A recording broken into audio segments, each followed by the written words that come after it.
계엄령의 여파가 계속해서 이어지고 있는데요. 특히나 코스닥, 코스피 같은 경우에는 2,400선 붕괴, 630선을 붕괴하면서 1년 중 최저치를 기록하기도 했습니다. 주말간의 탄핵으로 어느 정도 불확실성이 해소될 것이다를 좀 기대를 했었던 개인들의 이탈이 확 눈에 띄는 모습입니다. 계엄령 사태 이후에도 계속해서 지속해서 물량을 담았었던 개인 투자자들이거든요. 자, 그런데 당연하게도 탄핵이 될 것이다라고 생각한 부분에 대한 실망 매물들이 좀 쏟아졌다라고 좀 보여줄 수가 있습니다. 자, 그럼에도 불구하고 좀 이례적인 부분은 기관들이야 지금 국민연금을 통해서 무제한 RP 매입을 하겠다, 유동성 공급을 하겠다라고 했지만 외국인들의 매수세도 적지 않게 들어왔거든요. 약 3천억 가량이 들어왔습니다. 양시장 포함해서.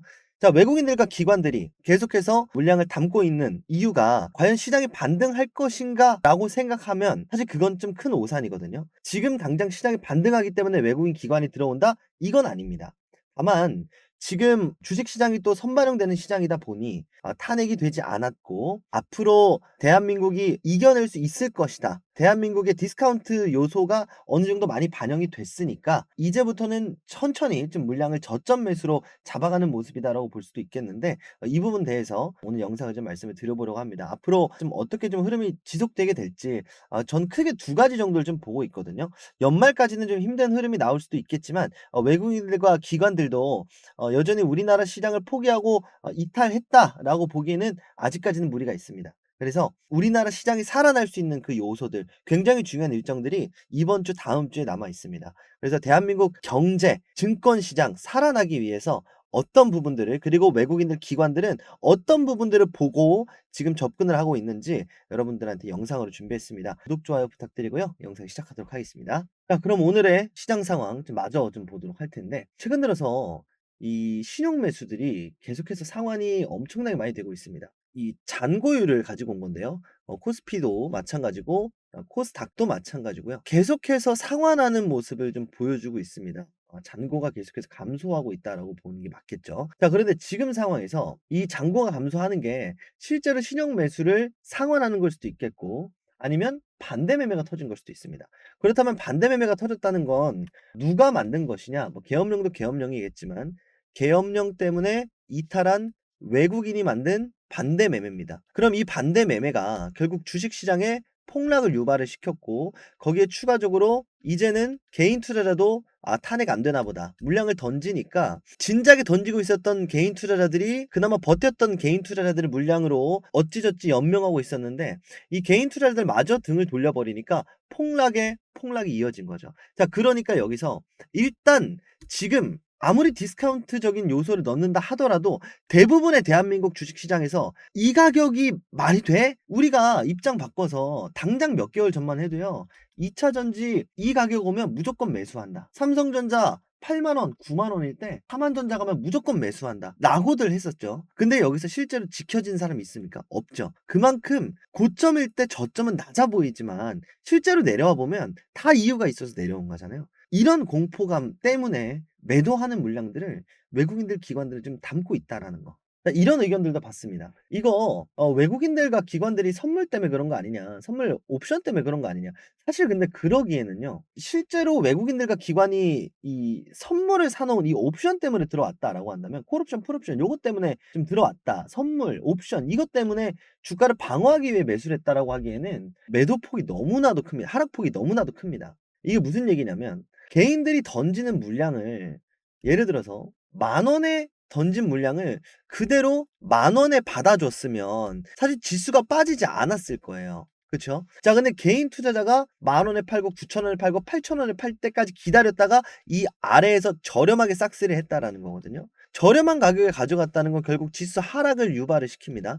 지수가 하락을 했을 때 산다, 이게 과연 지수 변동을 막기 위함이라는 이 명목과 과연 맞는가? 그렇지 않다는 거죠. 이건 진짜 말 그대로 단순하게 덤핑된 물량을, 좀 저평가된 물량을 싸게 샀다라고 밖에 볼 수가 없는 건데, 물론 지금까지 매도했던 양이 너무나도 크기 때문에 이게 잠깐 들어오는 건지 아니면 손실이 너무 크니까 물을 타는 건지 그건 알 수가 없어요. 다만 긍정적인 요소는 분명히 있었습니다. 선물을 매도를 굉장히 많이 했다는 거. 현물을 사기 시작했다는 거. 이 부분이 저는 굉장히 의미가 있다라고 보거든요. 선물은 앞으로 어떻게 될지를 예측을 하는 건데, 현물은 지금 당장에 있는 이 물건이 올라가느냐 내려가느냐잖아요. 선물은 여러분들 뭐 한 달 물이 있고 뭐 세 달 물이 있고 이런 거 다 집어치우고 사실 상승폭은 현물이 제일 큽니다. 한 달 물은 한 달 뒤고 3 개월 물은 또 3 개월 뒤고 이런 거보다 지금 당장 사서 단기 반등만 나와도 충분히 수익으로 연결을 시킬 수가 있겠고, 선물을 사면 좋은 점은 뭐냐면 지금 이 탄핵 리스크가 뒤에서도 말씀을 드리겠지만 좀 장기화될 확률이 굉장히 높다라고 보거든요. 근데 이 장기화된다라고 했을 때 그럼 시장을 하방에 장기에 걸어 두기에는 얘네들도 분명히 리스크가 있죠. '아 이렇게 싼데 정치 리스크 때문에 더 빠진다고?' 이거는 사실 전쟁이 터지지 않는 이상은 쉽지 않거든요. 자 그럼 반대로 상승에 베팅하기에도 한 3 개월 뒤에 한 달 뒤에 상승에 베팅하기에도 외국인들은 곤란한 상황이에요. 지금 당장 처한 위기가 너무나도 크니까. 그러니까 지금 선물이 아니라 당장 넣었다 뺐다 할 수 있는 선물에 손을 대기 시작을 했다. 자 그러면 단타 아니에요? 단타로 갈 수도 있습니다. 그래서 지금이 굉장히 중요하다고 좀 생각이 듭니다. 단타로 연결이 되지 않고 지금 당장 어쨌든 오늘 들어온 이 외국인들 총합 3천억, 기관들까지 포함하면 대략 들어온 1조 원 정도가 단타로 연결되지 않고 반등하는 그 시점에 반등의 초석이 되기 위해서는 지금 이 국면을 굉장히 잘 이겨내 나가야 돼요. 딱 두 가지 외국인들이 우리나라 시장에 들어올 때 고려하는 게 두 가지가 있습니다. 환율이 있고요. 우리나라 시장 코리아 디스카운트라 그러죠. 불확실성이 있습니다.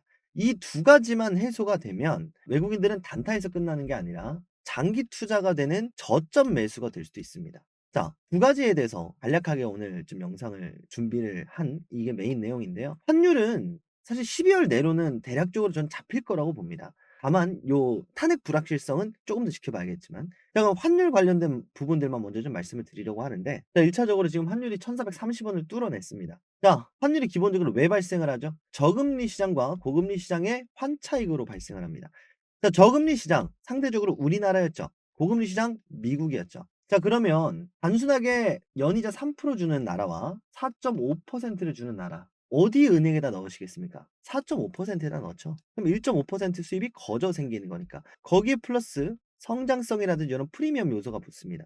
자 이런 프리미엄 요소를 제외하더라도 제일 큰 건 아무래도 금리예요. 금리 차가 이런 불확실성 뭐 현금을 매도를 한다, 달러를 매도한다 이런 부분들보다는 가장 크게 작용하는 게 바로 금리입니다. 금리가 먼저 떨어지면 달러도 떨어지고, 달러가 떨어져서 금리가 내려가는 게 아니에요. 금리가 내려가니까 달러가 떨어지는 겁니다. 달러 매도가 나오는 거예요. 자 최근에 트럼프 당선인이고 이제 1 월에 취임을 하는 트럼프 대통령 예정인이 뭐라고 발표를 했냐면 "나는 제롬 파월 의장을 자르지 않을 거야." 이렇게 입장을 확실하게 바꿨습니다. 이게 무슨 뜻이냐면 지금까지 파월 의장이 11 월, 12 월까지 주장했었던 점진적인 금리 인하를 따르겠다는 얘기입니다. 따르겠다. 트럼프가 되면 금리를 올릴 것이다. 내리지 않을 것이다. 왜냐? 선거 운동했을 때 금리 절대 내리면 안 된다 그랬거든요. 근데 그렇지 않았죠. 파월 의장을 그냥 데리고 가겠다. 파월 의장이 공화당 의원인 건 아실 겁니다. 같은 당 의원이었을 수도 있겠지만 어쨌든 트럼프도 금리 인하하는 부분에 대해서 동의를 하고 있다라는 거고, 실제로 이번 12 월에 금리 인하를 할 확률이 굉장히 높다. 파월 최측근 의사가 12 월에 금리를 인하할 것으로 예상을 하고 있다. 0.25% 낮출 것이다라고 입장을 밝혔습니다. 그래서 17 일에서 18 일에 0.25% 정도 금리를 낮추면 이 부분만큼이라도 사실 환율이 하락이 될 수도 있고요. 그리고 추가적으로 일본은행의 추가 금리 인상 여부가 결정이 됩니다. 자 금리가 일본 금리가 상승을 하게 되면 어떻게 되냐. 엔캐리 트레이드라고 해서 여러분들 얼마 전에 있었던 일도 기억하실 겁니다. 피해 월요일 있었던 블랙 먼데이. 자 자세한 내용은 좀 생략을 하고요. 쉽게 말해서 엔화의 금리가 오르면 달러 가치는 떨어집니다. 왜? 이 환차익이 줄어들게 되면서 시장에 있는 자금들이 이탈하게 되니까. 자 자연스럽게 이탈하면서 달러가 미국에서 이탈하게 되니까. 자 이 여파로 아시아 증시도 전체가 빠졌던 경우가 있었죠. 자 근데 이 부분이 지금 우리나라 한국에는 이미 어느 정도는 반영이 돼 있다. 이렇게 좀 생각을 해 보게 되면 달러가 떨어지는 건 그대로 가져갈 수 있고 이미 이탈한 게 어느 정도 선반영이 돼 있기 때문에 사실 달러 하락분만 우리가 좀 챙겨가고 시장에 빠지는 부분들은 선반영이 됐다라고 한다면 12월 17일, 18일에 환율을 떨어뜨릴 요소가 미국 금리 인하와 일본 중앙은행의 금리 인상 요 두 가지가 한 번에 오는 12월 17일, 18일이 된다. 저는 개인적으로 그렇게 보고 있습니다. 그래서 최근에 이 UBS 이 스위스 은행이거든요. 스위스 은행이 발표한 내용이 있습니다. "미국 달러 더 안 올라. 금리 인하 시대야." 이미 JP 모건이 돈을 엄청나게 풀기로 했다. 왜? 사실 금리 인하가 한번 딱 나왔을 때 진작에 돈을 풀었어야 돼요. 금리가 인하하게 되면 달러 가치가 떨어지니까. 근데 전 세계 경제가 어려우니까 웬걸? 금리를 내려도 달러 가치가 떨어지지 않고 오히려 올라가네. 자, 그래서 안 팔고 있었던 JP 모건의 이 달러가 엄청나게 풀린다라고 이 USB 은행이 경고를 하기 시작을 했습니다. 자, 그럼 그 시점은 언제가 될 것이냐? 결국은 이번에 0.25%를 낮추는 17일에서 18일 12월 FOMC 전후로 해서 달러도 엄청나게 매도하는 흐름으로 갈 수 있다는 겁니다. 그리고 시중에 풀린 돈이 어디로 가겠냐? 결국 이제 트럼프가 밀어주는 그 산업으로 가겠죠. 이런 부분을 고려를 했기 때문에 트럼프가 파월을 이제 안 자른다. 이런 얘기가 나온 거겠죠. 자, 그럼 자연스럽게 환율은 12월 말이 되면 지금 1,500원을 뚫는다라고 하지만 실제로 1,500원을 뚫어도 다시 자연스럽게 전 낮아질 거라고 생각을 하거든요. 다만 환율이 낮아진다 그래서 우리나라 시장에 투자를 하는 건 아니잖아요. 자, 그럼 두 번째인 이 불확실성까지 해소가 돼야 될 텐데 그 불확실성은 대략적으로 외국인들이 얘기를 하고 있습니다. 직접 얘기를 하고 있어요. 골드만삭스가 "이번에는 하방 위험이 점점 커지고 있다. 예전처럼 바로 올라오는 게 아니다. 어느 정도 몇 가지를 확인을 해야 된다."라고 하면서 이렇게 몇 가지 확인할 내용을 얘기를 했는데, 자, 한국은행의 금리 인하 여부 체크를 한다고 했고요. 그다음 2025년 예산안 국회 통과 여부를 본다고 했습니다. 기준금리는 얘기했던 것처럼 기준금리가 떨어지면 경제가 어렵다. 내수 경제가 어려운 거기 때문에 우리나라 경제를 예측할 수 있는 포인트가 되겠지만 그래도 넉넉하게요. 2.25%까지 바라봐 줬어요. 지금 3.0인데 지금 0.25씩 3번이나 더 낮출 수 있습니다. 그래서 크게 무리가 되는 부분은 아닌데 2025년 예산안 국회 통과가 왜 우리나라의 이 불확실성을 해소를 하는가. 사실 이게 가장 핵심이거든요. 자, 예산안이 통과가 되냐 안 되냐가 왜 중요한 내용이냐면 이번에 민주당이 윤석열 대통령 탄핵이 없이는 예산안 협의가 없다라고 하면서 7천억을 추가 삭감했습니다. 작년에 이 미국 신용평가사가 이 피치사가 "한국 예산안 건전 재정 너무 좋다. 재정이 너무 건전하다." 이렇게 얘기를 한 겁니다. 자, 작년에 재정이 뭐였길래?라고 한다면 지금 사실 올해랑 크게 다를 게 없거든요. 원전 지원, SMR 지원, 원전 지원, 앞으로 산업을 지원한다. 그리고 뭐 동해심해 가스전 개발한다. 결국은 나라가 성장을 해야 이 우리나라도 국채 발행하고 그러잖아요. 원화 가치가 있는 거잖아요. 우리나라가 성장을 하려면 뭐 해야 되냐? 투자를 해야 되는데 이 투자를 한 거를 가지고 그 외국인들이 원전 산업 잘 되겠네." 외화가 들어오는 거죠. 그러니까 이런 부분들이 반영이 돼야 되는데 이번에 어쨌든 뭐 "탄핵의 원인이다."라고 뭐 얘기는 많지만 뭐 여기 영상에서는 따로 언급하지는 않겠습니다. 자, 이번 예산안을 보면 지역 사랑 상품권이 7천억 이에요. 이렇다는 거는 내수 경제가 속칭 말해서 박살났다고 외국인들한테 광고하는 거거든요. 자, 이거 그냥 통과되게 되면 어떻게 된다? "국가 신용 하락 우려다."라는 얘기를 우리나라 기획재정부 장관이 얘기를 했습니다. 이 기재부 장관이 작년에도 우리나라 이 예산안 편성을 했었던 분입니다.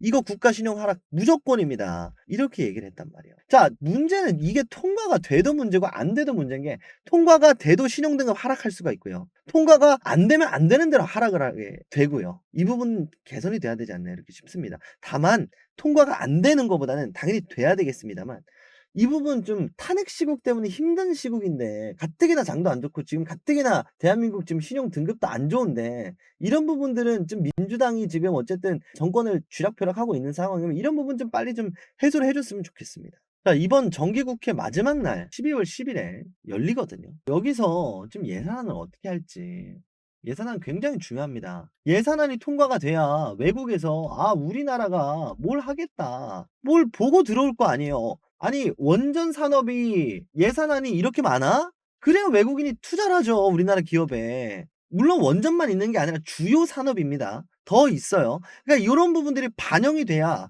우리나라가 반도체를 지원한대. 그럼 외국인들이 삼성전자 들어오겠죠. 대만이 TSMC 지원하니까 외국인들이 TSMC 그래서 사는 거 아니에요, 여러분들. 이런 것들 물론 그것뿐만은 아니겠지만 좀 제발 우리나라가 탄핵시키는 것 좋고 계엄령도 좋겠지만 좀 제발 제자리를 찾아가야죠. 제자리를 찾아갈 수 있게 제발 우리나라 국회 일 좀 하시길 바라겠습니다. 그리고 추가적으로 그나마 다행인 부분은 10일 금투세 폐지안은 통과시켜야 된다라는 목소리가 나오는데 일단은 함구하고 있습니다. 이복현 금감원장이 "금투세 폐지는 일관적으로 추진을 할 것이다."라고 하지만 이것도 까봐야 알거든요. 10일 가서 금투세 폐지 이때 안 되면 없습니다. 이때 안 되면 정말 대한민국 경제 파탄 나거든요. 여러분들 이거 꼭 10 일에 먼저 예산안 그리고 금투세 폐지 이거 먼저 체크를 하시고 그다음에 17 일에서 18일 달러 하락기 때 원화 하락. 사실 요거 두 가지만 나와줘도 외국인들이 12월 한 달은 나갈 이유가 없어 보여요. 1월 효과 뭡니까? 올해 어떻게 한다. 뭐 흑자 전망 요런 거 있잖아요. 12월만 좀 잘 나고 산타랠리 없어진 거 알겠습니다. 근데 이렇게 힘든 시기일수록 지금 눈에 보이잖아요. 장이 엄청나게 빠지는 걸. 이 환율과 불확실성 못 없애는 거 아니잖아요. 가능하거든요. 아는데 국민들 개인 투자자들을 상대로 이렇게 볼모로 나라가 망하는 게 가장 큰 거 아니겠습니까? 뭐 탄핵, 자기들 밥벌이 알겠어요. 일단 나라부터 살리고 보는 게 맞지 않겠나. 개인적인 의사를 한번 전달해 봅니다. 그리고 이번에 들어왔던 외국인들 기관들이 제발 앞으로 대한민국이 반등하는 데 있어서 제발 이탈하지 않기를, 추가 하락이 나오지 않기를 좀 바라 보겠습니다. 마지막으로 우리 구독자 여러분들한테 선물 하나 드리고 영상 마무리하려고 하는데요. 참투자 자문과 함께하는 무료 주식 공부방 이벤트입니다. 제가 참투자 자문에서 주식 공부방으로 11,482 분과 함께 이렇게 주식 공부방을 좀 운영을 하고 있습니다. 무료로 여러분들한테 정보를 공유해 드리는 방이고요. 1668-5284번으로 구독 눌러주시고 구독이라고만 문자 발송해 주시면 여러분들한테 모두 다 참여할 수 있는 그 링크를 보내드리도록 하겠습니다. 너가 뭔데 여기서 일개 유튜버 아니냐라고 말씀 주실 수 있는데 저는 투자 자산 운용사로서 이렇게 방을 운영할 수 있는 자격이 있습니다. 그래서 금융투자협회에도 등록이 되어 있고요. 자문역으로서 투자자문사에서 자문을 해드리는 일을 영위를 하고 있습니다. 몇 가지 좀 간단하게 말씀을 드려보면 가장 무난했었던 소프트웨어 관련주들 플리토 여러분들한테 소개를 드렸었고요. 좋은 흐름 가지고 갔었습니다. 이스트 소프트도 마찬가지고요.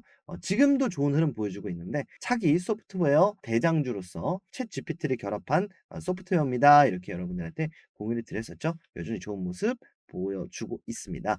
이번 달 들어선 여러분들한테 공격적으로 많이 공유를 못 드렸는데 지금 시장 상황 그리고 지금 좀 장기적으로 중장기적으로 어떤 기업들이 괜찮은가 기업 리포트들 여러분들한테 참여해서 직접 작성한 리포트거든요. 요거 공유를 좀 드리고 있고요. 그리고 시황 아침 저녁으로 지금 시장이 하루아침마다 계속 바뀌고 있죠. 장 전 시황, 장 마감 시황 여러분들한테 모두 다 공유 드리고 있으니까 좀 바쁘다라고 하시는 분들은 요거 하나씩 챙겨 보시면 도움이 될 겁니다. 이 모든 걸 우리 구독자 여러분들한테는 무료로 공유를 드리고 있고 어차피 또 제가 운영하는 방이니까 여러분들 많이들 참여하셔 가지고 궁금한 거 있으시거나 지금 상황이 어떻게 돌아가는지 모르겠거나 '어떻게 하지?' 하시는 분들은 들어오셔서 주식 공부하셔도 좋고요. 그냥 정보만 받아가셔도 좋고요. 그냥 영상만 봐주셔도 좋습니다. 우리 구독자 여러분들을 위해서 모두 다 준비해 놓은 이벤트니까 많이들 참여하셔 가지고 많이들 도움들 받아 가셨으면 좋겠고요. 다시 한번 말씀드리지만 1668-5284번으로 문자 남겨주시면 되는데 수신 전용 번호입니다.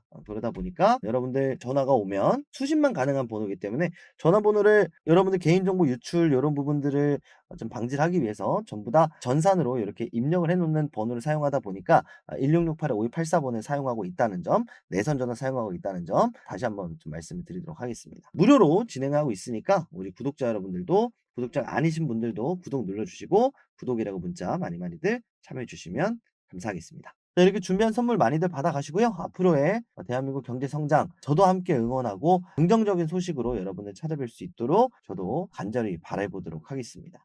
다음 시간에 더 좋은 영상으로 인사드리도록 하겠습니다. 감사합니다.